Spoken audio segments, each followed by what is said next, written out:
Hey everyone, this is a focus segment from a longer, detailed tutorial where I take a deep dive into several major workflow features. If you'd like to watch the full video with all chapters and additional context, you'll find it linked above and in the description. Okay, let's dive in.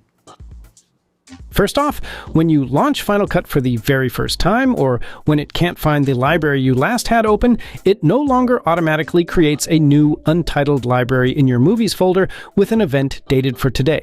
Instead, you're presented with a completely empty interface featuring these new, very prominent purple buttons in the three main areas of the app.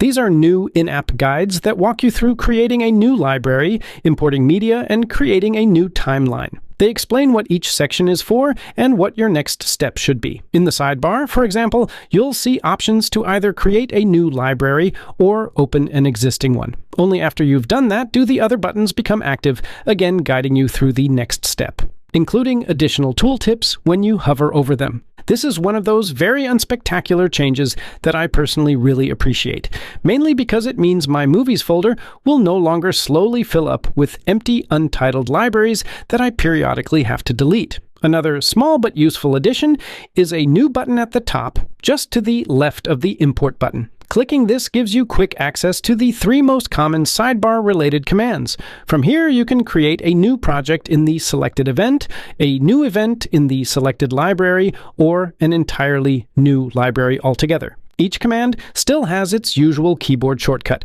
and of course, you can still find them in the File menu. This just saves you some mouse mileage.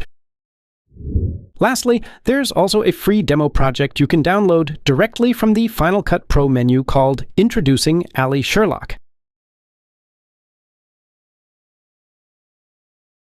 It includes interview recordings, a few multicam clips, B-roll, and even 2 finished example edits, a short 16-second music video, and a roughly 1.5-minute profile-style piece. More importantly, for our purposes, the project also comes with several smart collections that already demonstrate the new search features in action. So if you want ready-made material to experiment with, or just want to see how these new smart searches behave in a real project, this is a really useful sandbox to play around in. So that was one chapter from a much larger tutorial. If you'd like to watch the full breakdown, click here. And here, there's another video YouTube thinks you might enjoy. If this was helpful, feel free to subscribe for more in-depth Final Cut and motion content. Thanks for watching, and I'll see you in the next one.